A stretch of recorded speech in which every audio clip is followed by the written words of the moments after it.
The email arrived at 9:47 a.m. on a Tuesday. Subject line: immediate termination. No warning, no discussion, just cold corporate efficiency from a company I'd helped build for 7 years. I'm Sophia Martinez, and until that moment, I was the Senior Vice President of Client Relations at Vertex Solutions, one of the fastest-growing digital marketing firms in Chicago. My crime? Suggesting we adjust our pricing strategy to keep our top clients from jumping ship to more competitive agencies. Your negative attitude is disrupting team morale, the email read. Translation: I dared to question CEO Michael Bennett's latest cash grab. I sat in my corner office, staring at the sleek downtown skyline through floor-to-ceiling windows that would no longer be mine in about 15 minutes. The irony wasn't lost on me. I'd landed or managed 80% of the clients whose payments had funded these fancy offices, including the Italian leather chair Michael now sat in 3 floors above me. Right on cue, HR's Linda appeared at my door, security guard in towel. "We'll need your badge and laptop," she said, not quite meeting my eyes. We'd had lunch together last week. I handed them over without a word, then reached into my desk drawer and pulled out my personal notebook, the one where I'd documented every client interaction, every strategy, every relationship I'd built over 7 years. Michael had never understood that our business wasn't about flashy presentations or expensive lunches. It was about trust, about understanding what kept CEOs awake at night and solving problems they hadn't even recognized yet. "You'll need to sign these," Linda said, placing a stack of papers on my desk. Non-compete agreements, NDAs, standard corporate handcuffs. I glanced at them, then looked up at Linda with a smile that made her step back slightly. "No, I don't think I will. It's standard procedure. It's unenforceable," I corrected her. I checked with my lawyer 6 months ago when Michael started pushing out other senior executives. Illinois law is quite clear on this. Her face paled. She knew I was right. I'd always done my homework. As security escorted me out, I caught glimpses of my team through the glass walls. Mia, the brilliant strategist I'd mentored for 3 years, looked close to tears. James from Creative was shaking his head in disbelief. They were good people, true talents. They deserved better than Michael's leadership. In the elevator, my phone buzzed. A text from Marcus Reynolds, CEO of Reynolds Tech, one of our biggest clients. "Heard the news. This is a mistake. Call me when you're free." I smiled, remembering Michael's words from our last executive meeting. Clients don't care about individuals. They care about the brand. The security guard walked me to my car, awkwardly trying to avoid conversation. As I put my box of belongings in the trunk, I heard familiar laughter. Michael stood on the smoking terrace above, sharing what looked like a joke with his new executive team. All men, all from his country club, all spectacularly unqualified for their positions. He caught sight of me and raised his coffee cup in a mock toast. I gave him a small wave in return, which seemed to unsettle him more than anger would have. The drive home to my loft in Lincoln Park was surreal. 7 years of 80-hour weeks, missed family events, relationships sacrificed on the altar of corporate success, all ended with a single email. But instead of grief or anger, I felt something unexpected: freedom. Because Michael had forgotten something crucial, something that would come back to haunt him in the weeks ahead. I parked in my garage and carried my box upstairs, past the home office I'd barely used except on weekends. Inside were 3 things Michael didn't know about: a complete business plan I'd been refining for the past year, a list of industry contacts I'd maintained independent of Vertex, and most importantly, a prototype platform I'd developed with a team of freelance developers. My phone buzzed again. Another message from Marcus Reynolds. "Seriously, call me. We need to talk about the future." I smiled, thinking about Michael's dismissive attitude toward client relationships. He thought customers stayed for the Vertex brand, for the fancy offices and overpriced strategies. He had no idea that every major client I managed had my personal cell number, that we spoke regularly about their businesses, their goals, their fears. I opened my laptop, my personal one, not the corporate device I'd surrendered, and pulled up a document I'd been saving for the right moment. Articles of incorporation for a new company, Catalyst Digital Solutions. The name wasn't an accident. In chemistry, a catalyst is something that creates change without being consumed by it. That's exactly what I'd been doing at Vertex, transforming clients' businesses while Michael took the credit. But now, it was time for a different kind of transformation. My phone kept buzzing. More messages from clients, industry contacts, even competitors who tried to hire me away from Vertex. I let them wait. First, I had a call to make. "Anna? It's Sophia. Remember that conversation we had about going independent? How do you feel about starting now instead of next year?" Anna Torres had been my first hire at Vertex, before Michael pushed her out for being too focused on client satisfaction instead of billable hours. She'd landed at a bigger agency, but had been dropping hints about wanting something more meaningful. "Are you serious?" she asked. "What about your non-compete?" "Unenforceable, and I've got 3 clients ready to jump ship as soon as we're set up." There was a pause, then a laugh. "You planned this, didn't you? You knew Michael would eventually show his true colors." "Let's just say I believe in being prepared. Are you in? When do we start?" I looked at my watch, 11:23 a.m., less than 2 hours since that termination email. How about now? By sunset, I had commitments from 5 former Vertex employees, all top performers who'd left or been pushed out by Michael's new vision. Each brought unique skills, client relationships, and most importantly, a hunger to build something better. I ordered pizza and spread documents across my dining room table, market analyses, competitor profiles, financial projections. This wasn't just about revenge.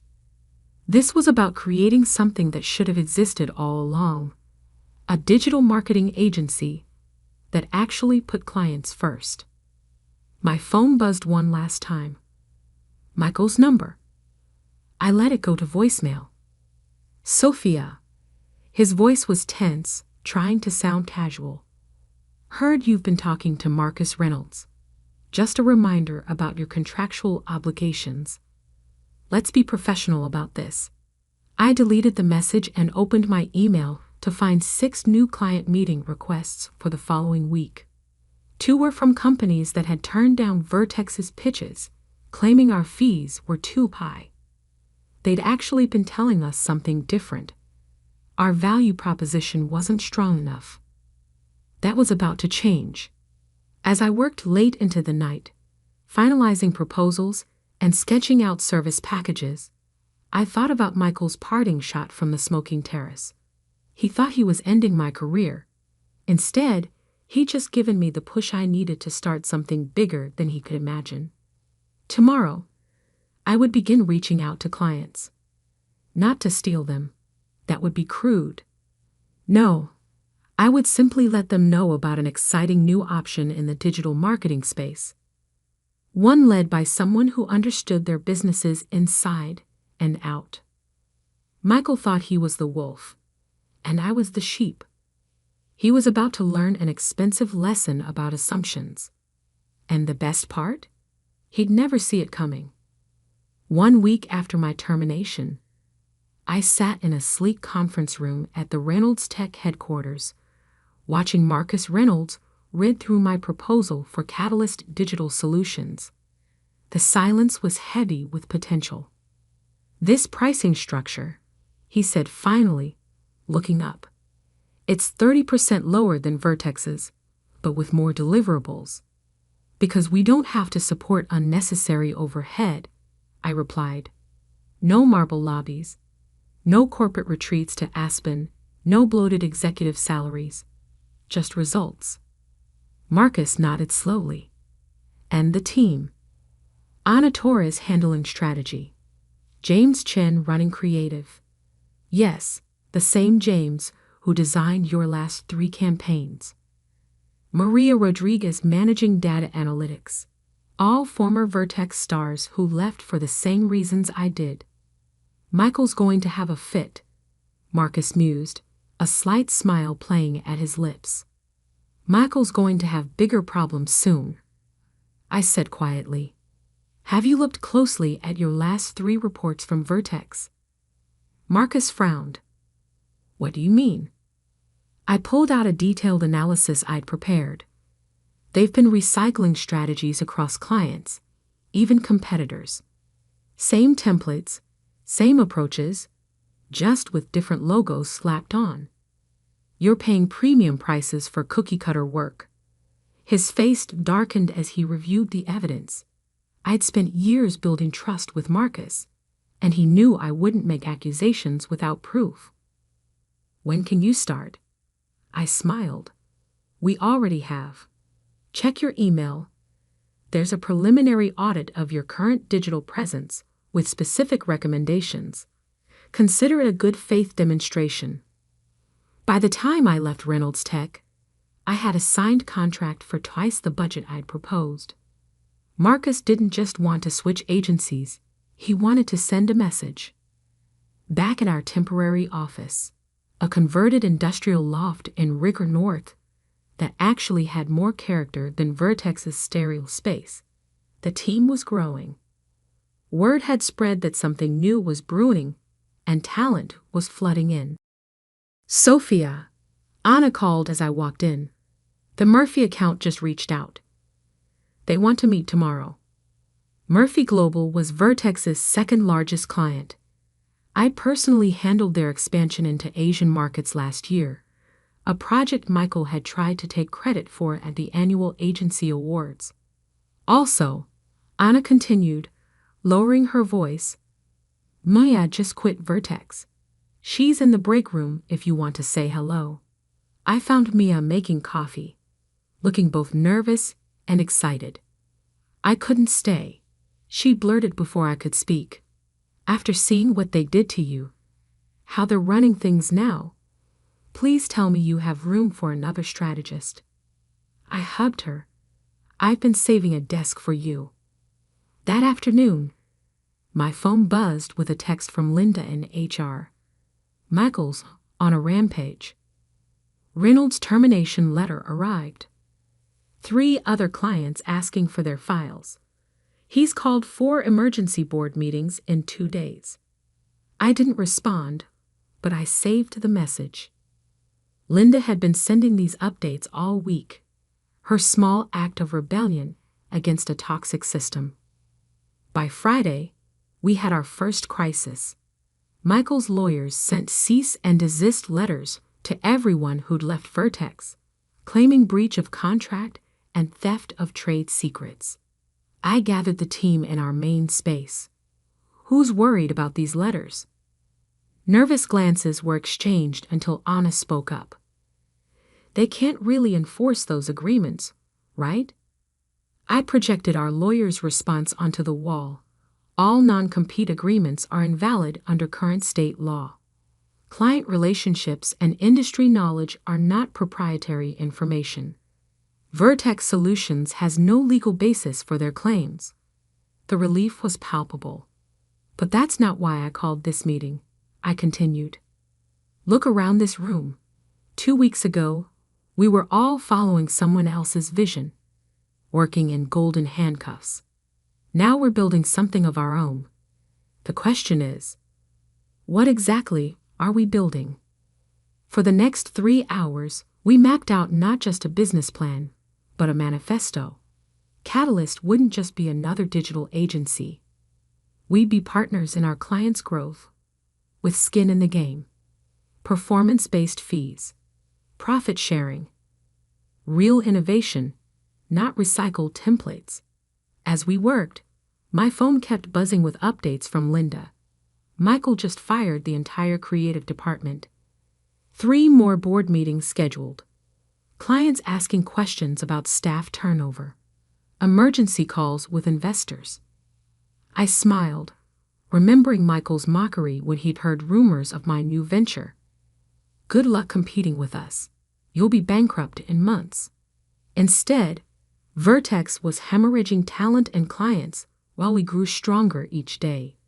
But the best was yet to come. Monday morning, I walked into a meeting with Universal Brands, Vertex's largest and most prestigious client. Their CNO, David Chen, had been skeptical of Michael's leadership for months. Honestly, David said after I'd presented our approach, "We were waiting for someone like you to create an alternative. Michael's been coasting on your reputation for years. Everyone knew it was you handling the real strategy." I left with not just a signed contract, but an introduction to 3 other potential clients. By the time I returned to our office, the team had popped champagne. "Universal Brands?" Anna asked, offering me a glass. "Universal Brands," I confirmed. "And they're bringing their entire portfolio." The celebration was interrupted by an urgent call from Marcus Reynolds. "Sophia, you need to see this.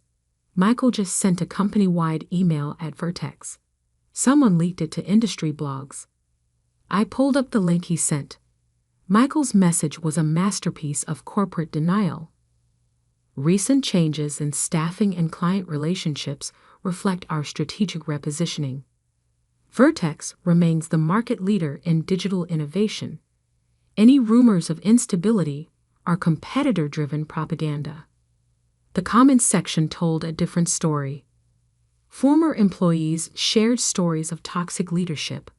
Industry insiders posted about declining quality. Clients questioned the strategic repositioning narrative. "Should we respond?" Anna asked, reading over my shoulder. I shook my head. "We don't punch down. Let's focus on building something better." That evening, as I reviewed our growth projections, Linda sent one final update. "Board called emergency session for tomorrow." Heard words like vote of no confidence and leadership transition. I closed my laptop and looked around our office. In just 2 weeks, we'd assembled a dream team, landed major clients, and built a foundation for something revolutionary. But this wasn't about destroying Vertex.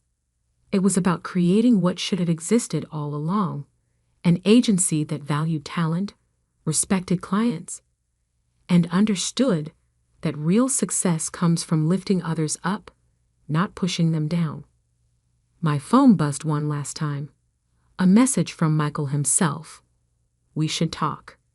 Name your price to end this." I didn't bother responding. He still didn't get it. This was never about price. It was about value. And he was about to learn the difference. The morning of Vertex's emergency board meeting dawned bright and cold. I watched the sun rise over Lake Michigan from our new office space, a converted warehouse in the West Loop that we transformed into something special. Open collaboration areas, state-of-the-art technology, and most importantly, walls covered in client success stories. 3 months had passed since my termination.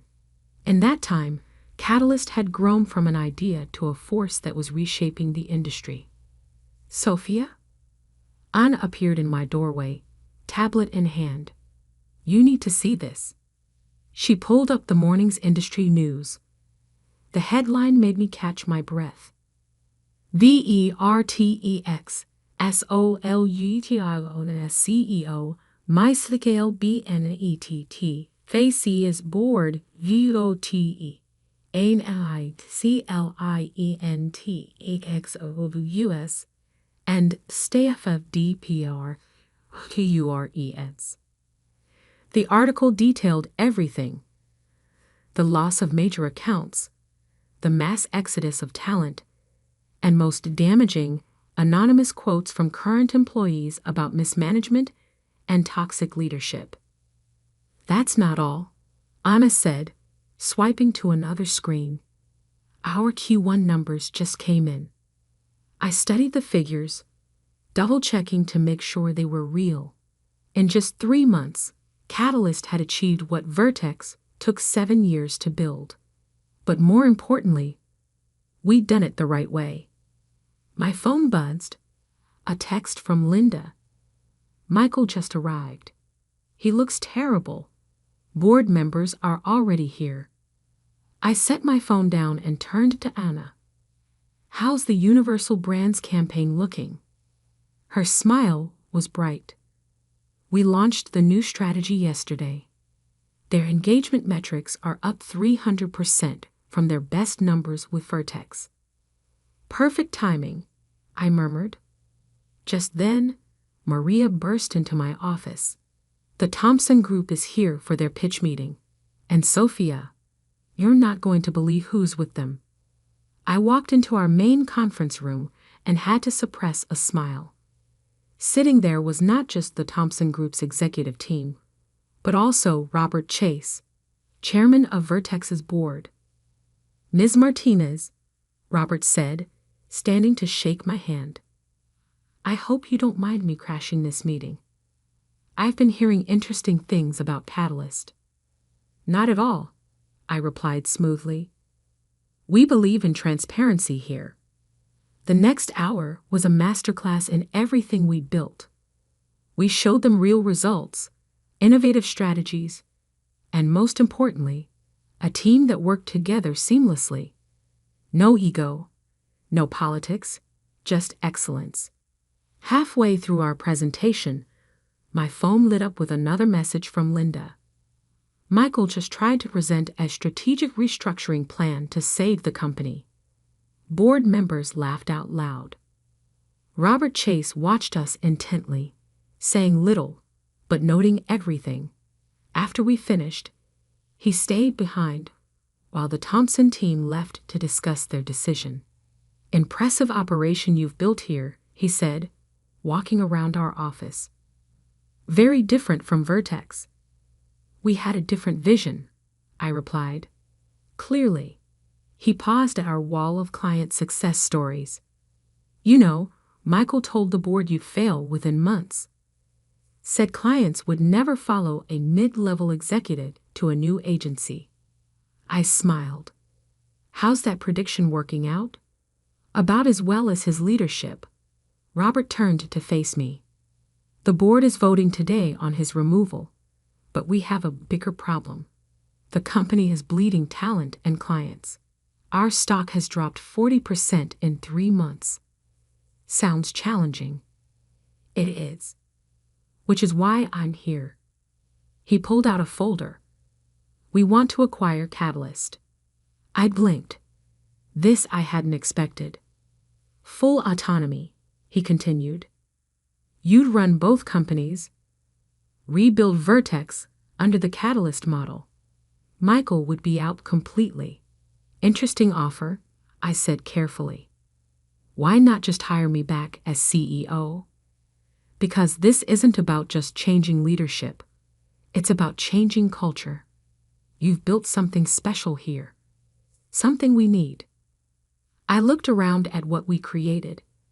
The energy, the innovation, the genuine joy in our work.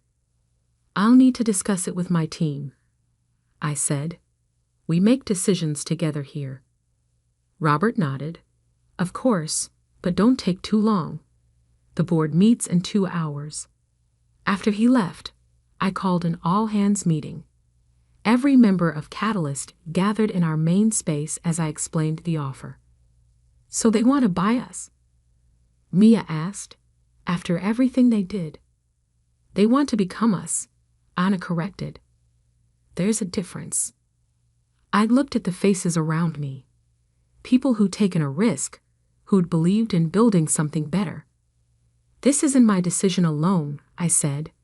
We started this together. We decide together. The discussion lasted an hour. People raised concerns, saw opportunities, debated possibilities. Finally, Anna stood up. I think we all know what we want, she said. But the real question is, what would make the biggest impact? I smiled, remembering why I'd hired her first. 30 minutes later, I sat in my office composing an email to Robert Chase. As I wrote, Linda sent another update. Board meeting starting. Michael looks like he's seen a ghost. I finished the email and hit send, then gathered the team again. It's done, I announced. I just sent our counteroffer. Instead of selling Catalyst, we proposed a merger of equals. Both companies would adopt Catalyst's culture and business model. We keep both client bases, but transform everything else. Most importantly, we'd retain our independence and values. Bold move, Anna said. Think they'll accept? My phone buzzed with Robert's response. Board reviewing now. Michael just walked out. 20 minutes later, Robert called.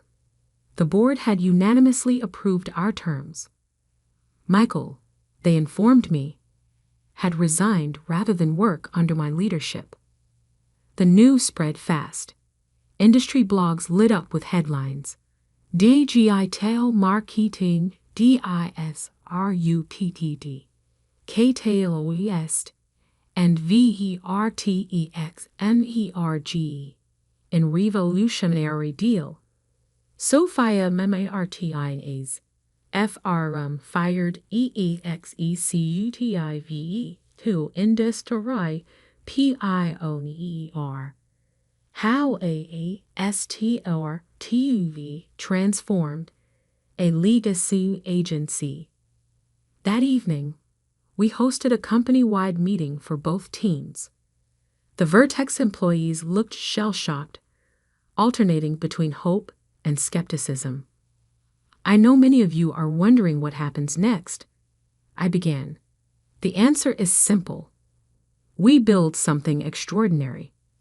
Not by following old rules or serving egos, but by creating real value for our clients and our people. As I outlined our vision, I saw the skepticism fade, replaced by excitement. By the end, even the most hardened Vertex veterans were nodding. Later that night, as I packed up my office, I found an old photo from my Vertex days, me with my original team, all of us smiling, still believing in the promise of building something meaningful. My phone buzzed one last time. A message from Michael, sent from his personal email. Congratulations. You won. I underestimated you. I didn't respond. Instead, I pinned the old photo to our wall of success stories, a reminder of where we started and how far we'd come. The next morning, I arrived early to find our office already full. Vertex and Catalyst teams were working together, sharing ideas, breaking down the walls that had separated them. Anna appeared at my side. Pretty amazing, isn't it? 3 months ago, they fired you. Now you're running both companies. I shook my head. No, we're running both companies. That's what Michael never understood. True success isn't about individual power. It's about building something bigger than yourself. Speaking of building, she grinned. Wait until you see the new client requests that came in this morning. As I walked through our transformed office, greeting both old faces and new, I thought about Michael's mockery the day I left Vertex. Good luck competing with us. He'd been right about the luck part. We didn't need it. We had something better. We had vision, values, and most importantly, we had each other. And that was just the beginning.